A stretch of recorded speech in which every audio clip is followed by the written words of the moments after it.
No, bueno, genera a su vez más internas al interior del elenco oficialista.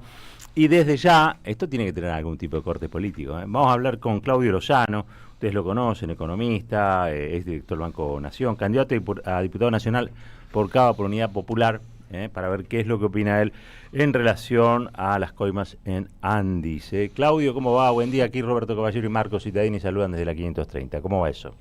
¿Qué tal? Buen día, ¿cómo les va? Un gusto saludarlos y saludar a la audiencia. Muchísimas gracias por atendernos. Y bueno, un poco el tema está planteado, ¿no? Las coimas en Andis, los audios de Españolo, las réplicas que intentó el gobierno. ¿Cómo estás viendo la situación, Claudio? Sí, agreguemos los datos que han aparecido respecto a que esta droguería suizo-argentina que aparece como contraparte de este proceso de corrupción, en lo que hace a la facturación en relación con el Estado argentino entre el año 2024 y el actual, su facturación creció un 2.600%.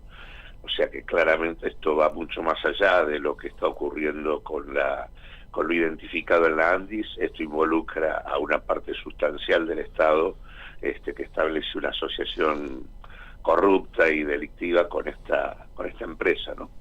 Pero más allá de eso, creo que esto no hace más que actualizar lo que ya estaba presente en el caso Libra. Claramente no solo tenemos una estafadora en el plano de la presidencia, una estafadora a escala internacional, que es Javier Milei, y tenemos una jefa de gabinete, una secretaria general, que es una coimera. Claramente ya en Libra había habido declaraciones muy claras por parte del empresario norteamericano con el que habían establecido una asociación ilícita, que es Hayden McDavis, que había dicho que el acceso al presidente estaba intermediado por Karina, a la cual él le pagaba dólares concretos, contantes y sonantes, y luego aparecieron un montón de distintos sectores empresariales que ratificaron esa cuestión. De hecho, incluso la propia periodista Cristina Pérez, pareja del actual ministro de Defensa, también dijo que esto era lo que ella tenía como información. Me parece que no hay... Lo que hace esto es simplemente completar un cuadro o un combo en este momento sumamente letal para este gobierno, primero porque atraviesa una situación económica que no solo tiene las características que todos sabemos en términos de incremento del endeudamiento, destrucción productiva, destrucción de puestos de trabajo y demás, sino que también está agotado de manera significativa en todo lo que hace al funcionamiento de las variables financieras y cambiarias. Claramente estamos con tasas de interés insostenibles, con suba del riesgo país, con presiones cambiarias, con algo que está solo sostenido por el respirador artificial que le puso Trump con el acuerdo del fondo. Por otro lado, con un parlamento que ha sido cómplice en general hasta acá y que ahora parece haberse despertado en la coyuntura electoral y por lo tanto ya no le responde dócilmente al presidente de la nación, con la crisis del fentanilo, qué sé yo, sobran elementos: corrupción, crisis de la gobernabilidad, fragilidad en materia económico-financiero. Creo que está en un momento francamente de declive sumamente importante, que creo que hay que aprovechar para potenciarlo al extremo y derrotarlo en las elecciones del 2025, que creo que es lo que hace falta para cambiar la composición parlamentaria y poder terminar con este gobierno por decreto que hambrea a buena parte de la sociedad argentina e hipoteca nuestro futuro, ¿no?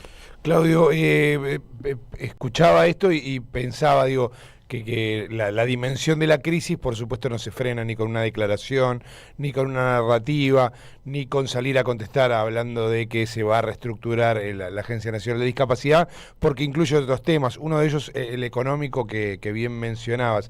Te pregunto por hablabas del respirador con el que está conectado el plan económico. Algunos dicen que el plan de llegar a octubre y que después, bueno, se caiga todo, pero ya con, en todo caso, un triunfo del gobierno nacional, parece que está golpeado y que quizás no se llegue a octubre. ¿Es posible esto? Digo, porque obviamente que en el medio habrá mucho sufrimiento, si el dólar se dispara o si la actividad económica sigue cayéndose como se está cayendo por las altísimas tasas, eso es sufrimiento para los argentinos. ¿Cómo ves eso que mencionabas y si se puede profundizar un poco, ¿no?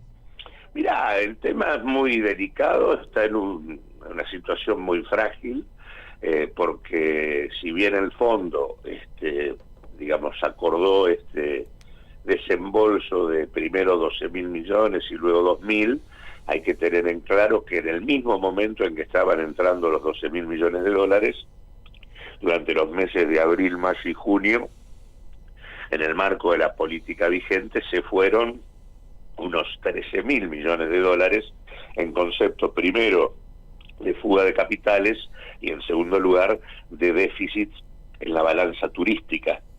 Consecuentemente, los dólares que ingresaron para contener la situación prácticamente ya se los fumaron sin mejorar de manera relevante las reservas que en todo caso tenía el Banco Central. Así que las condiciones para sostener esto están francamente muy complicadas. Igualmente, digo, lo que sí está claro es que el gobierno va a afrontar la elección en condiciones de profundización del cuadro recesivo. No va a haber ninguna modificación favorable para las condiciones de vida de la gran mayoría de la población en el curso de estos meses hasta octubre. Van a hacer todo lo posible por llegar. Creo que el poder, además, lo va a ayudar, no va a tratar de desestabilizarlo en este contexto, más allá de las cosas que de alguna manera van a seguir ocurriendo, que es que va a haber tasas de interés descomunales, presiones cambiarias y demás, pero me da la sensación que el poder tiene la voluntad de acompañarlo hasta octubre. Pero lo que sí es cierto es que está claro que después de octubre, esto ya estaba claro en el propio acuerdo con el fondo, se ponía para después de octubre todas las reformas regresivas que se pretenden aplicar en la Argentina, tanto en términos de desguace estatal vía una reforma impositiva que minimice la recaudación y que induzca un ajuste aún mayor, que se expanda hacia los estados provinciales, a través de una reforma previsional que hunda aún más el gasto previsional y consecuentemente avance hacia el proceso de privatización de la previsión de las jubilaciones en la Argentina, y una profundización de la regresividad en materia de reforma laboral para seguir hundiendo los costos laborales y la sobreexplotación del trabajo. Así que la perspectiva futura es la de una situación de profundización de la crisis y del sufrimiento, y por eso creo que en un contexto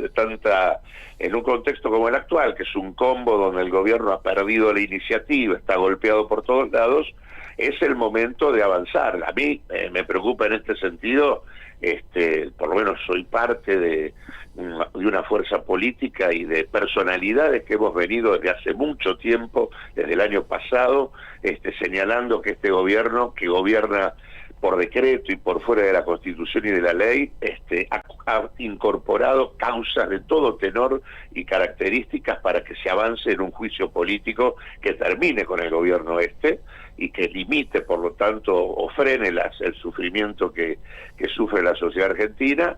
Hoy vuelve a haber otra posibilidad con esto de lo que está planteado con el Carina Gate y todo esto. Claramente hay condiciones con el fentanilo, con lo de Libra, con el Carina Gate y con desde el decreto 7023 que produjo una reforma constitucional, de hecho hasta el decreto que autoriza el tema del acuerdo con el fondo. No hay un montón de cuestiones que justificarían ni que hablar con las concesiones hechas a los británicos en Malvinas. Hay violaciones permanentes a la Constitución Nacional que permitirían avanzar en un juicio político.